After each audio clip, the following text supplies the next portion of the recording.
Hello, you are very welcome to this Masters of Digital 2021 Future Unicorn Award. This is the fourth year that Digital Europe have been awarding scale-ups from across Europe, with all the nominees coming from member trade organizations. The award is going to be of vital importance to looking how SMEs develop over the years, as well as the wider digital ecosystem. This year, we received 21 nominations from 17 European countries, covering a variety of sectors from health, renewable energy, cloud computing, fintech, and more.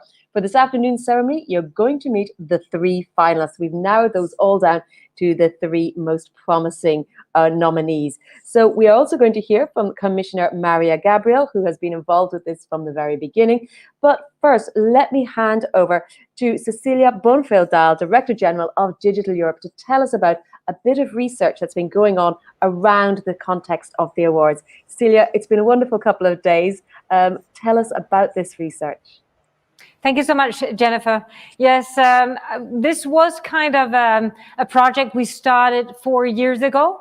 And when I came to Brussels, one thing I was surprised about was that it was all about the dangers of what digital could actually, harm people or do something.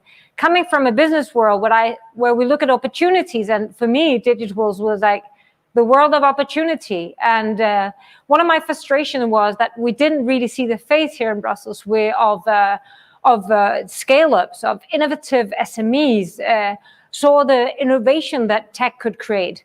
And I really wanted to bring that to the heart of what Digital Europe does and offer as a policy and organization. And therefore, I reached out to all our 40 member organizations in the European countries, asking them, could you make a process where we nominate the most innovative tech companies in Europe who can compete for a prize and really get visibility, but also contribute to the ecosystem. So looking back, we now have more than 60 nominees in these years, and we decided to kind of go back and listen to them and say, okay, what would be your priorities if you had money to invest? If you were the government, what would you invest in? And what are your priorities? And also, what are the obstacles for your growth? And have you actually grown? How is life in Europe right now? And so we turned towards these and did a questionnaire and an interview round to all these great companies. So here's a few things that came out. First of all, reminding ourselves of the target that including UK, we have 12% of the world's unicorns. Without the UK, we only have 5%, which is definitely not enough. We set this target of 25% in 2025. And listening to them, they said, okay, we are growing. 80% of them have grown since within the last 4 years. What 9 out of 10 them tells us is the priority of investment is digital educations in schools. So really bringing the younger generation up to speed. The lack of talent is immense, and it's very, very hard for the smaller companies to actually compete and to retain that talent. The other one was data. Too difficult going country by country, institution by institution to actually obtain the amount of data that they need for algorithms, for artificial intelligence, that being in health, that being in environment. So setting up the data spaces is actually one of the main priorities. And then we asked them, what is the biggest barriers? And unfortunately, not surprisingly, they said it is a legal framework that is unfit for the speed of new technologies and a very fragmented European market. You will hear stories like, well, if I am a health tech company, I have to go country by country with different health insurance systems to even get accepted as a product that they would consider, in spite of being able to predict diseases that today we can only treat, or getting the right approvals, or even obtaining data. So very, very big fragmentation and different interpretation in the legal framework. So another thing that we were looking at is, how is the investment potential of this? And here there are several very interesting findings. First of all, we see that Europe is far behind in investment, and that it is not even, I would say, it's not a little, it's a lot. Second of all, we see that the diversity in management of these companies that actually gets the investments, well, it's male dominated to an extent that is very odd. Only 1.7 of all this investment is actually given to female leaders. And if we look at the blended management teams, it's 7.5. It means that more than 90% of all investment capital goes to male-only led companies. This means the board is male, the management is male, and this is definitely one of the findings that I think an inclusive Europe should work with. Another interesting finding is digital in schools is considered the highest priority by the interviewed companies. And it's really a strong desire for governments and, of course, also for the EU, who are dedicating a lot of money here, that we will have digital education as a mandatory subject in schools. Here we also, of course, see regional development funds. We see continuous learning and reskilling.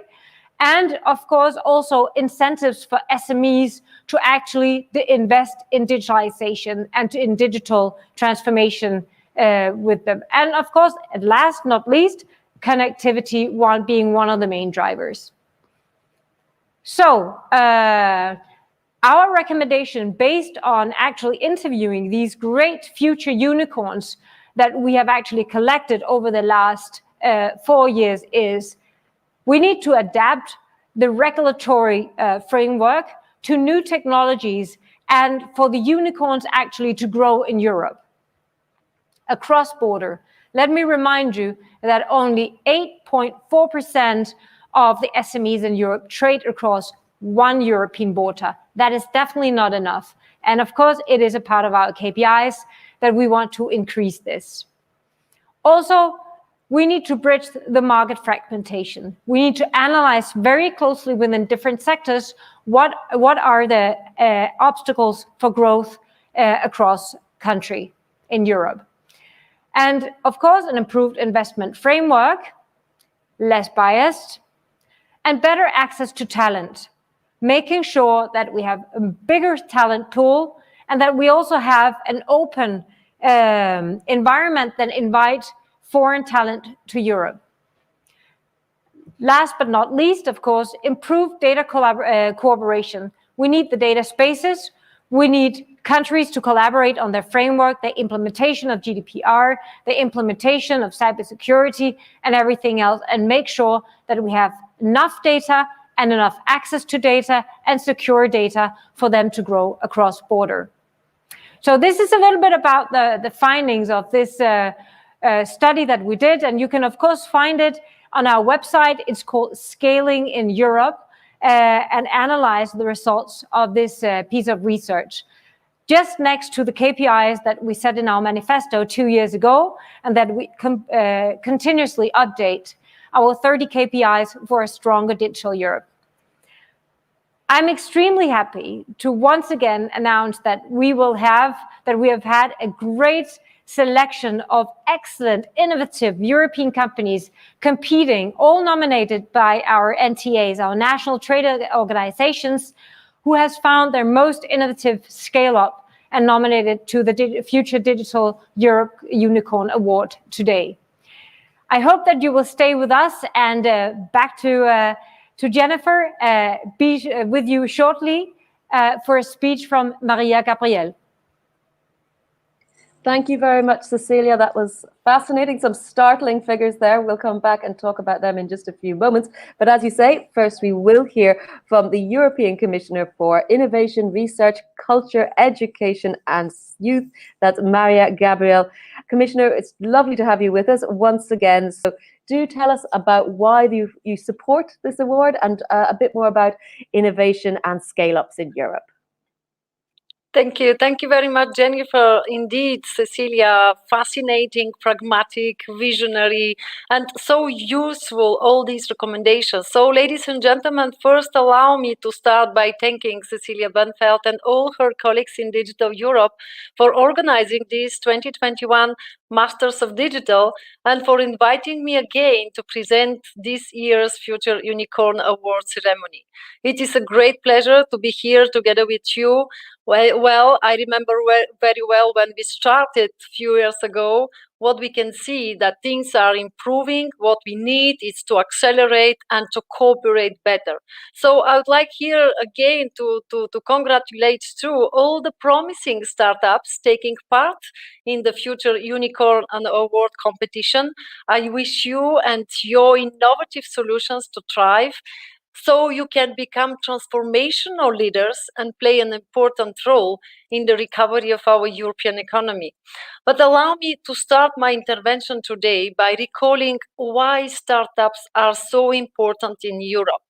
On the one hand, while high growth startups account for only 4 to 6% of all businesses with employees, they do account for a very big share of all net job creation in the economy. For instance, transformational startups create between 22% in the Netherlands and 53% in France of new jobs. So it is not only a matter of quantity of jobs, but also in terms of quality. Startups boost high qualified job creation and growth. Therefore, startups are not only key for a sustainable recovery in the context of our green and digital transitions, but also to ensure our leadership in innovation and for European tech sovereignty. On the other hand, investments in innovation can help prevent, solve, and mitigate major societal challenges, societal issues, as the COVID-19 pandemic has shown. And indeed, the nominees of the Future Unicorn Award are a perfect example that startups and SMEs play a key role in creating new products, services, and markets that lead to economic activity and job creation. Unfortunately, not all is positive for startups in Europe. First, there is a substantial market failure in Europe that makes it difficult for startups to get funding, especially at Series A stages, which is a significant obstacle to their progress and commercial success. Cecilia, I followed very closely the recommendations and the study that you just presented to us, and we are on the same line. Second, the concentration, I need to add here that there is a concentration of innovative companies in only few member states. And this is also a symptom of the innovation divide problem in Europe, which we need to address. Third, the lack of connections among the players of local innovation ecosystems across Europe makes it extremely difficult for innovative startups to scale up across Europe. And finally, nearly 90% of the founders of startups are men, and this must change. I remember last year I announced my intention to do something, and here 1 year later, it's my pleasure to share with you the results. Since I became commissioner in charge of innovation, the percentage of women-led beneficiaries of the European Innovation Council have grown from 2.2% to 34%. But more needs to be done to reach the 50% of figure of all founders of startups to become women. And in only a few weeks, I will have the pleasure to present you the next step of this initiative. So what's about now the present situation? So what is European Union doing to overcome these challenges? How to better join our forces? On one side, it's very good that digital innovation is one of our top priorities as European Commission. This is one of the key areas under the new recovery plan for Europe, under the Next Generation EU. And in this sense, in order to nurture breakthrough innovation and key emerging technologies, the Next Generation EU Recovery Fund will support the European Innovation Council in addition to health and climate-related research and innovation activities. And therefore, here allow me to present very briefly the most recent state of play of the European Innovation Council, and in particular, to highlight the prominent role the European Innovation Council will play in the recovery plan for Europe. The European Innovation Council is a mostly bottom-up breakthrough innovation funding mechanism that aims at scaling up companies such as those nominated for the Future Unicorn Award. And I'm convinced the European Innovation Council will be the most ambitious European initiative ever for disruptive and breakthrough innovation, aimed at ensuring our most talented innovators and innovations reach a global stage. To achieve this, the European Innovation Council combines, on one side, a state-of-the-art instrument to support breakthrough technologies from all fields of science and engineering, the EIC Pathfinder, a European-wide unicorn factory, an accelerator to scale up startups and SMEs with a unique combination of grants and direct equity investment, the EIC Accelerator, and innovation ecosystem support activities for helping turn results from breakthrough research projects into promising business ventures and marketable solutions. Moreover, beyond just funding, the EIC provides innovators with access to the innovation ecosystem all across Europe and the world, including corporates, investors, procurers, and local innovation hubs. And in fact, the European Innovation Council is already making history. It is the first ever European funding instrument to make direct equity investments into companies through the newly European Innovation Council Fund. Since the launch of the pilot in 2019, the EIC has supported over 5,700 startups and SMEs across Europe. And these SMEs are already developing market innovations that will contribute to the achievement of green, healthy, and digital Europe. The next step, and I count on you, is to turn the EIC into a European unicorn factory by working together with the European Institute of Innovation and Technology's new innovation ecosystems. I'm very glad that again here we have a result. Only 3 months after the suggestions of idea how to join forces, the EIC and the EIT signed a memorandum of understanding that will pave the way to a more structured cooperation between the EIC and the EIT knowledge and innovation communities. And the first results are promising, with success stories like Selink, that has become the first EIC-funded unicorn, and Skeleton, you all know that was jointly supported by EIC and EIT and has become the global leader in their field. So by funding synergies and working together, the EIC and EIT will help Europe innovate its way to a new sustainable and innovative-driven future. Now, in conclusion, I would like to share with you one of the most important projects for me. We all talk about the importance of the research, how to turn the results into products. We are talking about digital skills, how important is our work in schools, the reskilling, the upskilling. And we have European research area, we have European education area. I think that it's time to have a real European innovation area, because Europe more than ever needs to use all the innovation potential that we have in order to provide solutions to all these social, economic, and societal challenges. And I think that what we have now is that there is not a well-structured framework to provide consistency and direction to all the political and financial efforts from public administration to spur innovation. And therefore, the European innovation area is needed to tackle these challenges.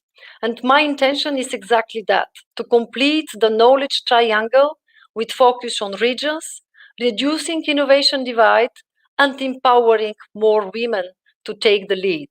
And in this sense, my proposal is to co-create, together with all of you, a European innovation area that is a blueprint of the way forward for the next 4 years to ensure tech autonomy while providing consistency across the numerous existing programs to increase effectiveness of the existing resources, with a focus on the regional diversity to reduce innovation divide, and encompassing technological and non-technologically driven innovations to increase diversity in the ecosystem.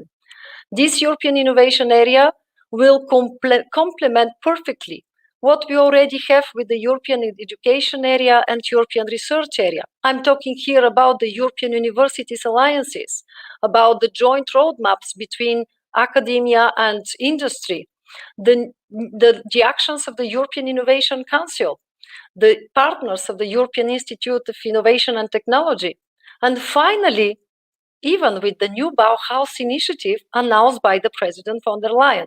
So I would like to conclude this speech by calling upon all the members of Digital Europe, as well all the innovators and doers following us today, to continue to share with us your actionable ideas to work together to build a European innovation area where no one is left behind and where exactly the 5 recommendations, dear Cecilia, adapt regulations to new technologies, bridging market fragmentation, improved investment framework, better access talent, and improved data cooperation can be something that we can achieve together. And I'm confident that together we can bring Europe to the road of recovery and growth, a strong and united EU innovation and startup ecosystem across Europe with digital industry as key active player of our future. Thank you very much for your attention. You can see my support didn't change, my enthusiasm didn't change. That's because you are one of the best partners that we have, Digital Europe. So thank you so much. Thank you so much for this excellent speech, Commissioner Gabriel. And thank you for nearly 4 years of great collaboration. We have worked on especially two subjects that is close to our hearts. So diversity and equal right of women in business and in society. And as we measure everything, I see that you are really taking your promise on the Innovation Council very serious and living up to your goals. And so will we try to also do on the investment side from the digital ecosystem. And secondly, of course, on SMEs and scale-ups. I mean, I share your vision that SME and scale-ups in Europe, they need, more data, more access to data. They need better access to public procurement and funding, not least. And we will definitely give the contact or make sure that there is contact created between these unicorns and the Innovation Council. Thank you so much for your leadership and for this great speech. And back to Jen, because now we need to see all these unicorns, who they are and who will win. Absolutely. We promised people an award ceremony, so where would we be without the nominees? First of all, let's take a quick look at a video explaining some of the background.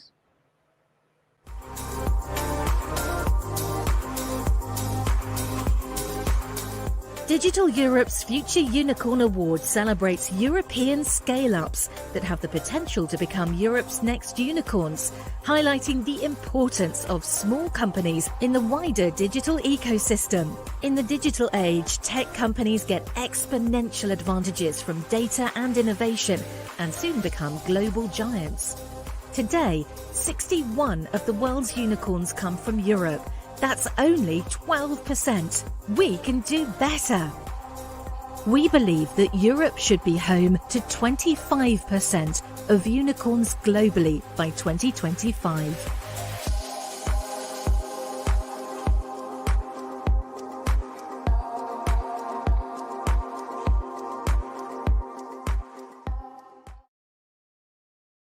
Well, 25% by 2025 is a challenging aim, but we won't get there without support from those innovators themselves. So now it's time to hear and meet our 3 finalists. So first of all, we have from Sweden, we have Exeger, and that they are the inventors and producers of a patented solar cell technology integrated into everyday products to improve people's lives.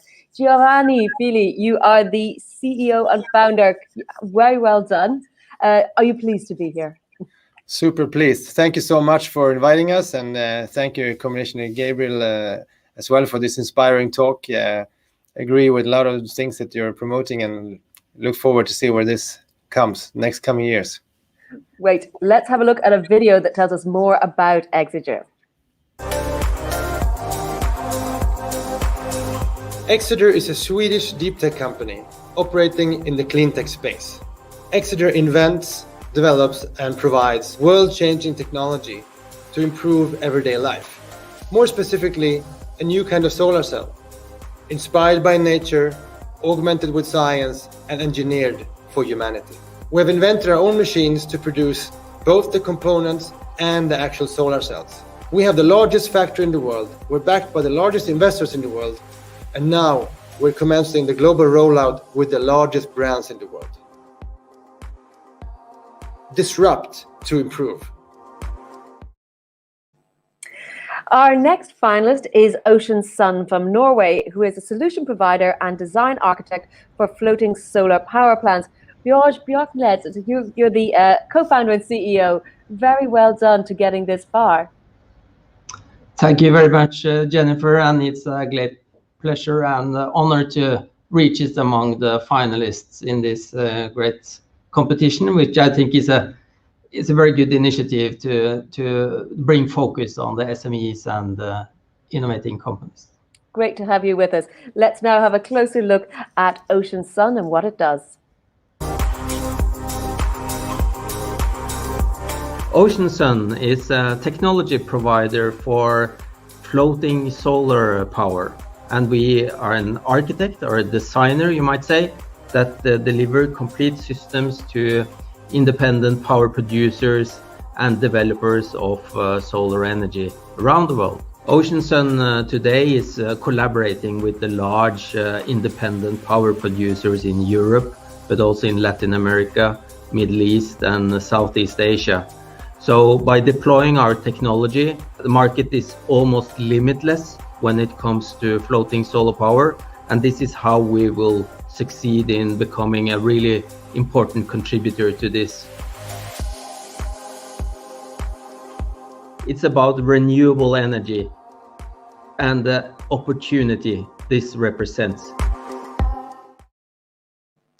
And our third finalist is Oncompass Medicine from Hungary. We have István, who is co-founder and CEO, and Oncompass is an AI-based medical software that helps choose the right targeted cancer therapy for every patient. István, congratulations on being here. Tell us, you're pleased, I think, what this award would mean to you. Thank you very much. It's an extreme pleasure and privilege.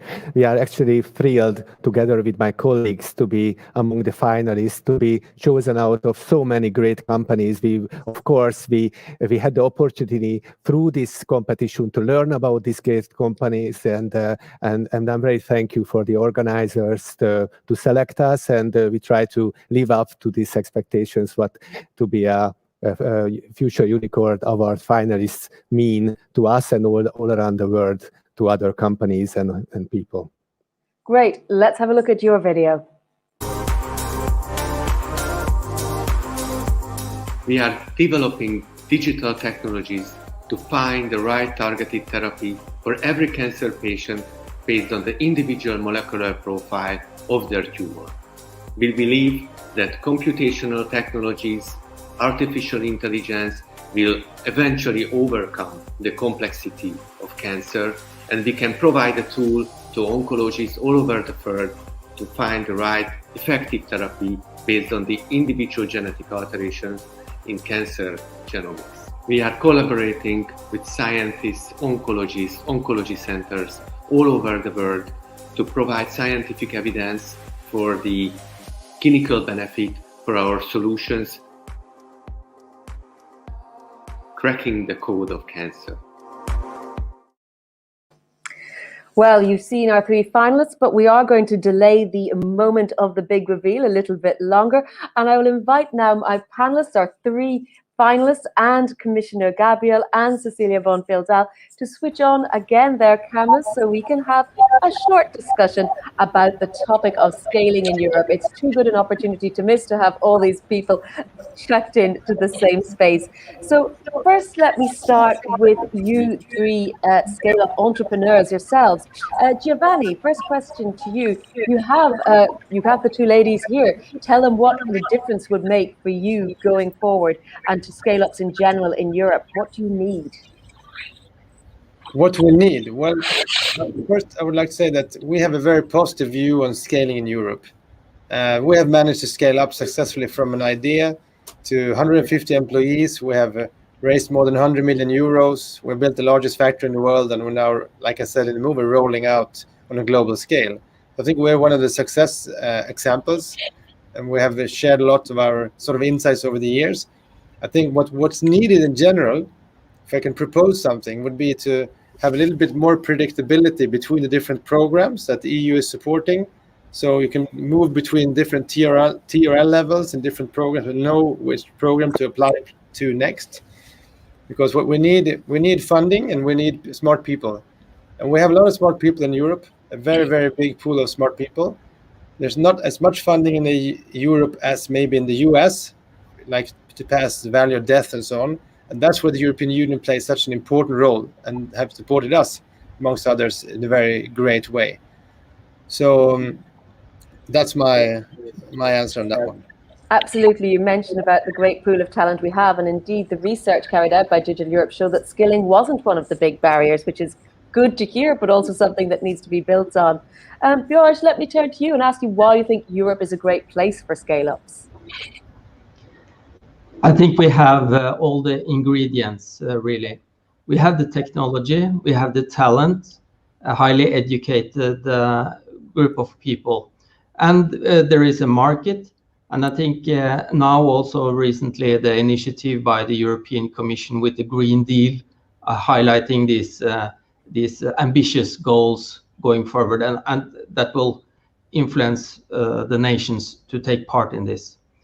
What I think is, at least for our part, that is in the energy sector, which is heavily regulated and might say conservative industry segment. I think it is what also was mentioned earlier today, the regulatory frameworks, and this is where we see the most obstacles now in our projects. It's the international or regional country by country regulations in this field. And we are working with the new technology and these fairly large floating solar systems that now touch into many of the different departments. And this is not very well coordinated in the individual countries. And I think European Commission can play an instrumental role in guiding its members in this field. And István, I presume you have some of the similar experiences within the healthcare sector as the other two gentlemen.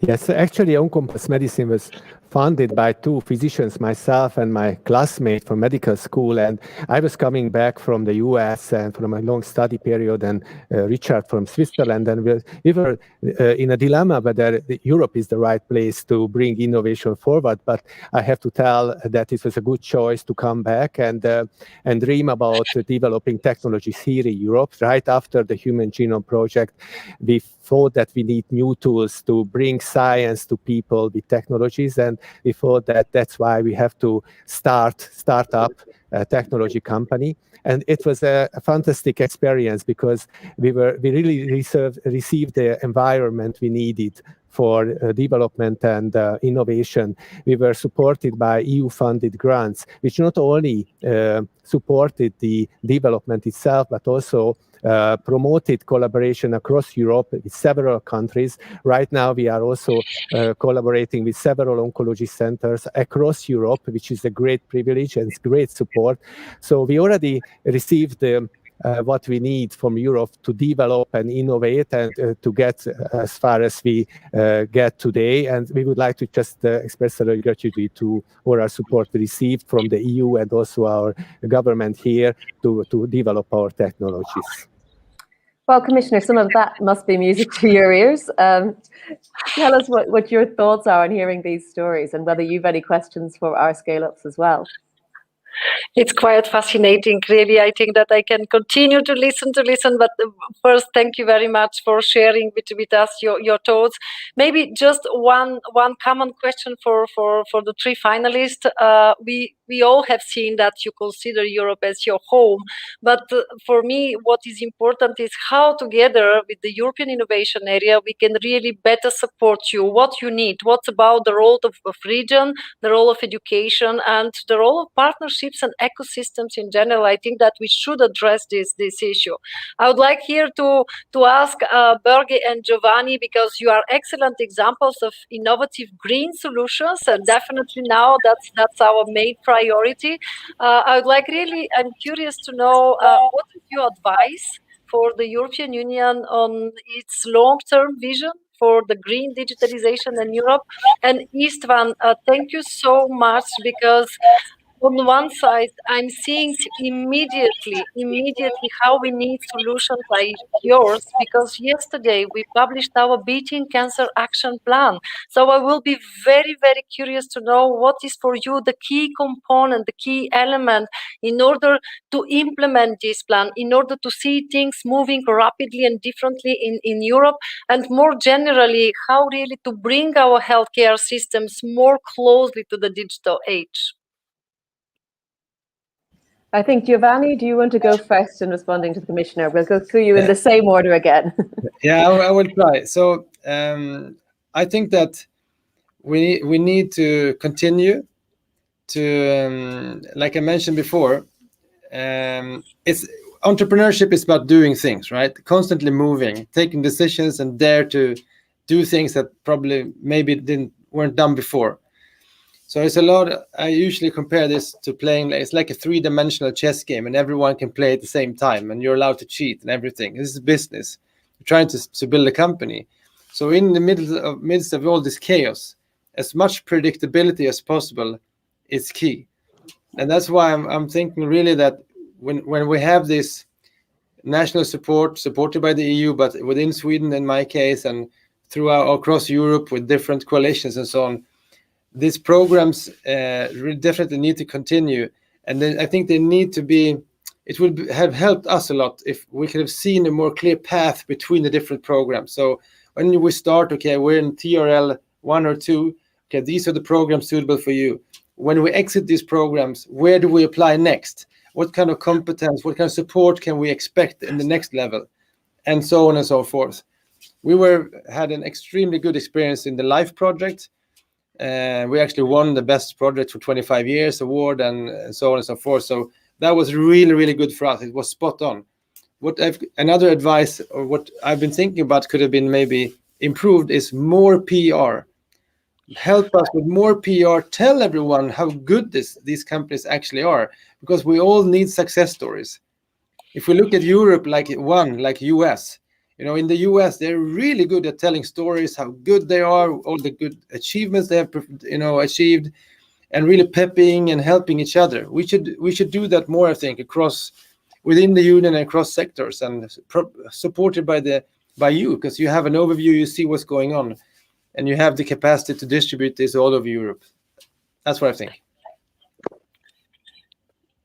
Great. Børge, did you want your turn now to respond? I think Giovanni hit a lot of main points there. Yes, and I agree to all of this, but I would just use the opportunity to say that to keep up the good work. Of course, Ocean Sun has been lucky. We are part of a number of Horizon 2020 projects.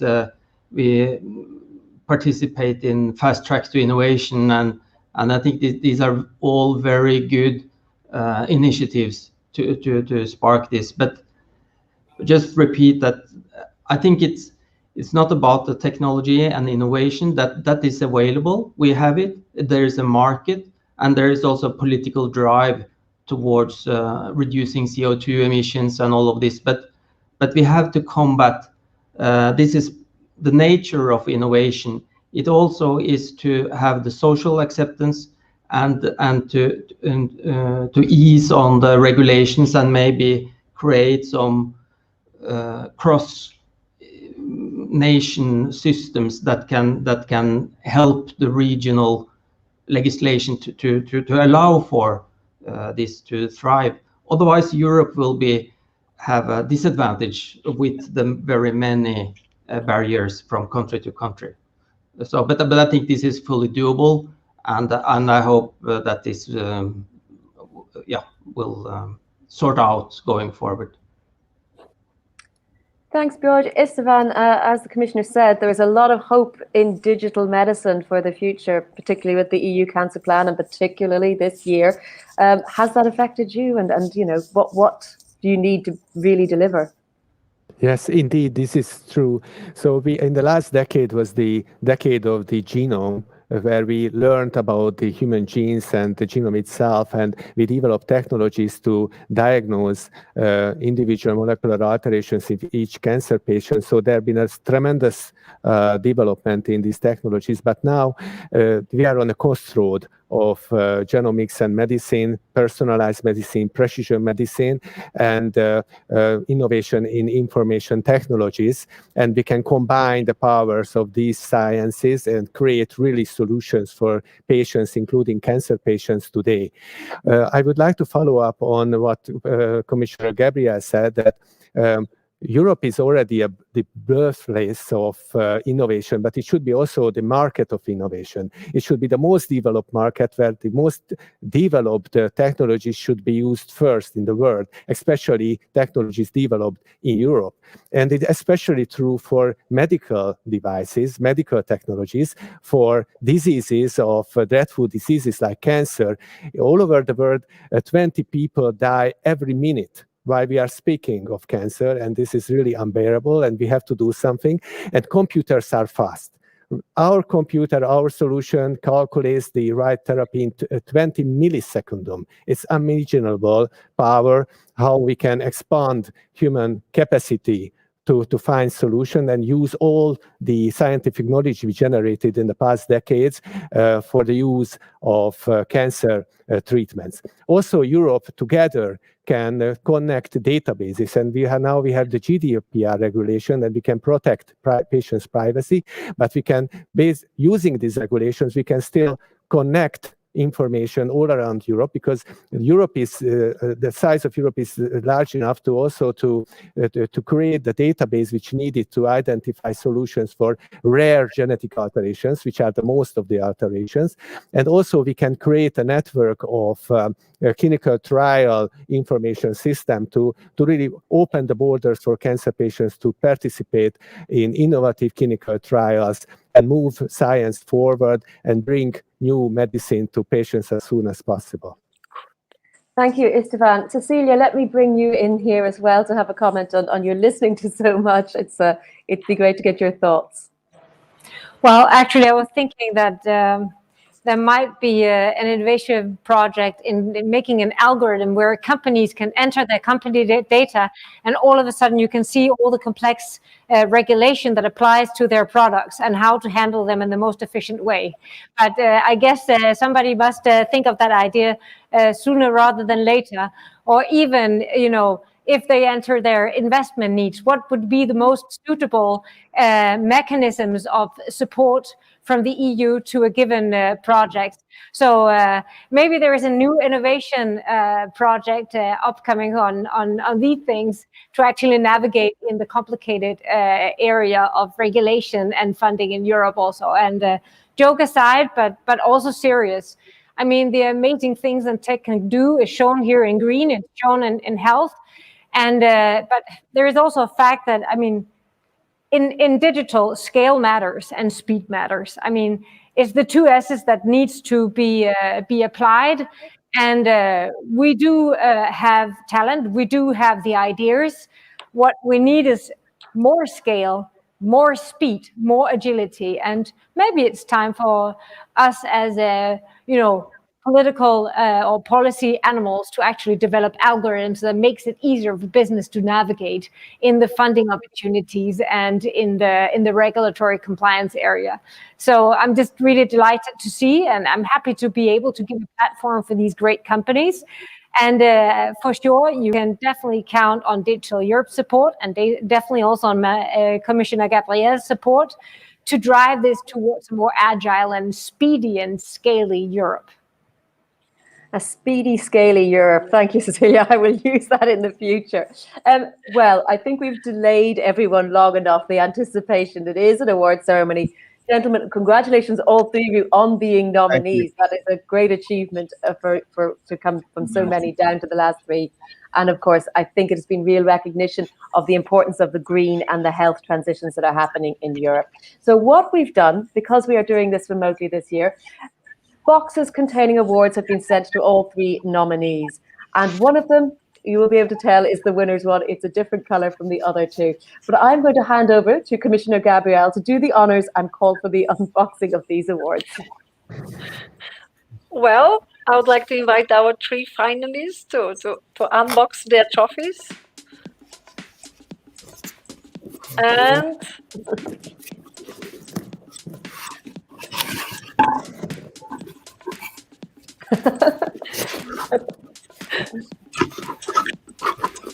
the winner is Oncompass Medicine from Hungary. István, congratulations to you and your team. Thank you.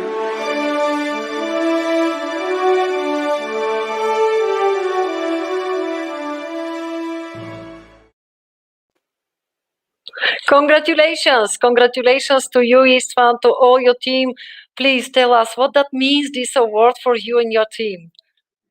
We are extremely honored, and we are really grateful to Digital Europe for selecting us to be the winner of 2021 Future Unicorn Award. Actually, it's always a big challenge and really frightening to go forward on an unknown road. And I think this is the most difficult in innovation. And also when you are trying to fight with a disease like cancer, my colleagues really need encouragement. And this is actually mean a lot to them, to fight every day for cancer patients and work day and night to develop further our technologies and be courageous to face these difficult disease. I would like to also congratulate the other two finalists who are extremely great companies and give us hope that we can make our planet livable for a long time and for our children and grandchildren. And I'm really grateful to them and all the other nominees in this competition, which are all really great companies. Thank you. Thanks. Thank you very much, István. I'm just looking at my screen. Is that your team behind you? Are they live? Yes, they are live. Just please wave hands.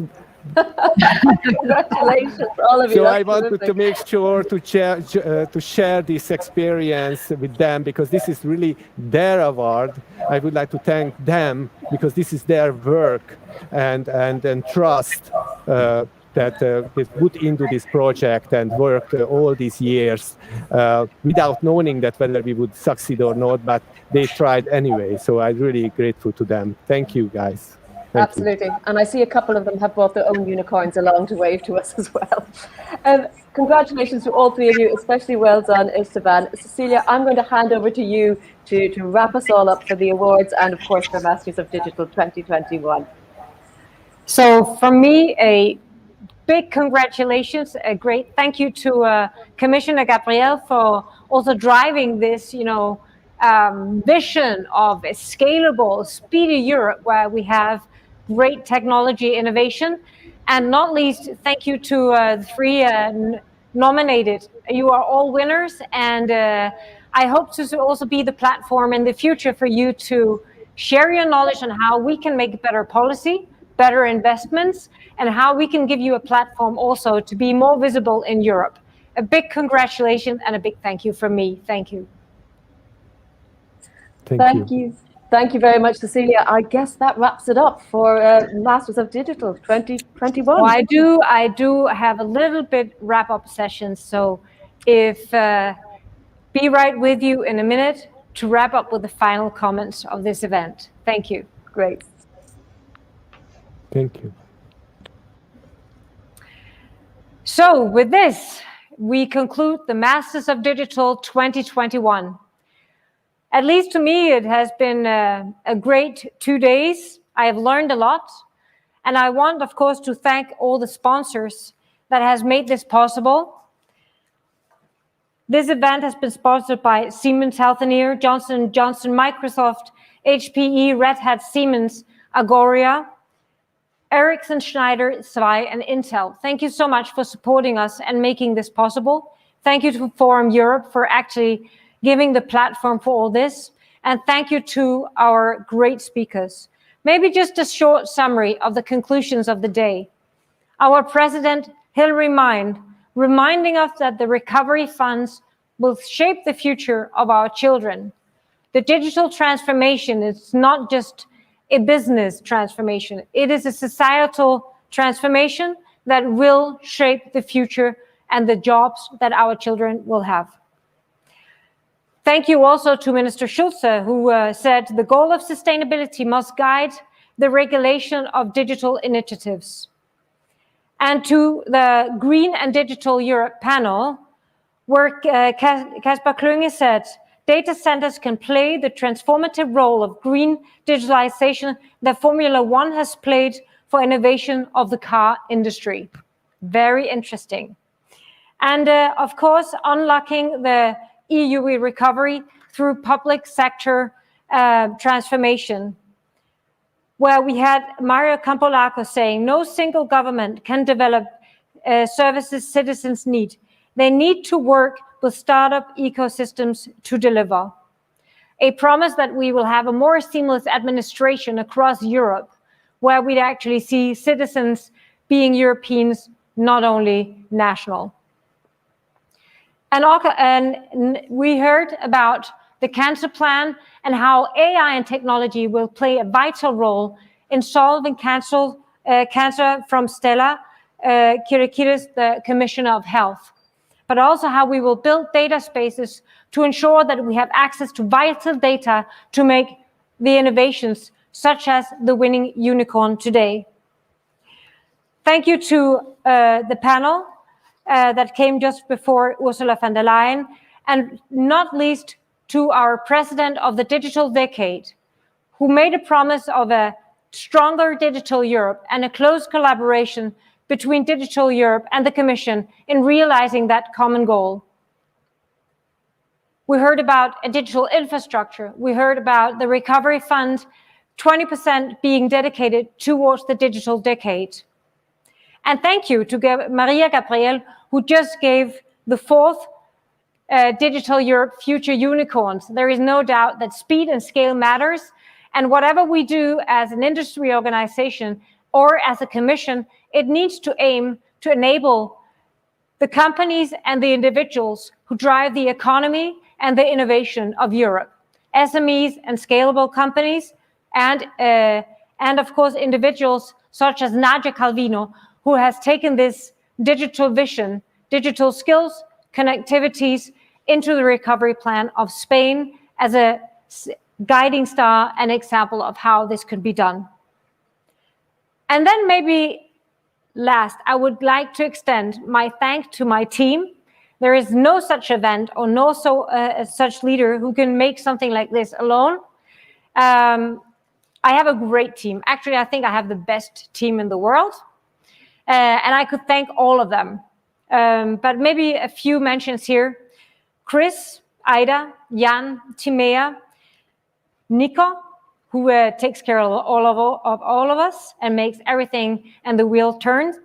Ray and Regina, who has really networked with our members and collected knowledge to really make this come true. But last but not least, we have one person who is my secret weapon and who makes everything happen in my life, but definitely also in this association and around this event, which is Kivan Sakil. Please, Kivansh, I need to wear my mask because you come close to me. I would like to extend a sincere thank you to you for year after year, making this event something that came from 60 people in the suburbs, somewhere in Brussels, to this great event with 3,000 people listening in. Just 1 second, I will just hand you a big bouquet of flowers, keeping my distance, and thank you so much. So I can hear you all clapping, and thank you very much, Giovanni. So I hope that you all enjoyed this event very much. I hope that you are all on the journey of creating a stronger digital Europe. And remember, what you don't measure, you don't achieve. So go to our website that Jan just created and look at our KPIs and how we will achieve in Europe a stronger digital Europe through collaboration of private and public sector. Thank you so much.